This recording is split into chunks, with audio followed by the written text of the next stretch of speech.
Balikan lang po natin ito. Metro Manila ranks first in world's worst traffic and metro area list for 2023. Siyempre, umalmad dyan ang MMDA.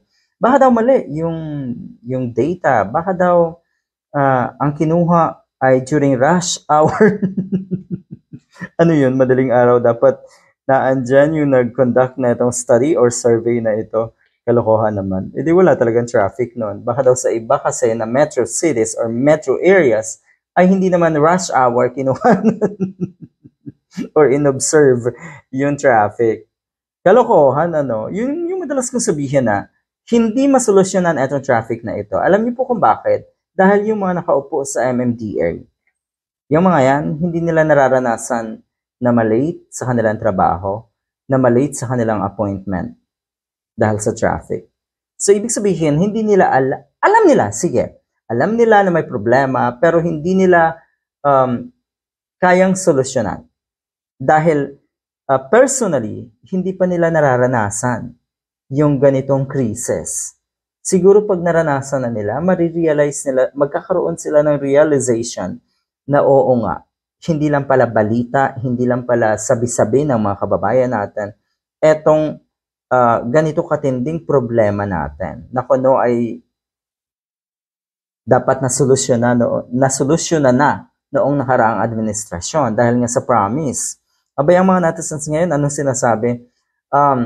From Pasig to Pasig, 30 minutes please. O yon. Ibig sabihin, sobra pa rin ang traffic. Akala nyo sa EDSA lang? Hindi po. Halos sa lahat ng sulok ng Metro Manila, grabe ang traffic. Balikan natin, etong si Digong at si Villar. Digong, after my term, 5 minutes na from Makati to Cubao. Litsugas na ito talaga. At kung paano mag-ibang etong si Mark Villar noong mga panahon, dahil daw sa build, ay siguradong hindi na dadanasan ng mga kababayan natin yung ganito katinding traffic. Tingnan natin, dahil sa Skyway at build, wala nang traffic sa Metro Manila bago mag-2024. Lalong lumala. Yan yung sinasabi kong pinakamalaking panggugoyo na itong si Duterte at ni Villar. Ang kakapal din talaga ng mukha, ano ho? Diba? Pinaniwala naman. Anyway, partly, talagang masisisi natin yung mga kababayan na naniwala.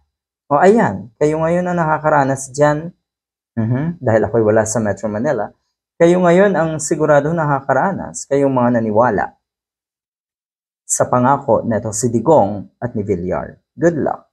Antindi, no?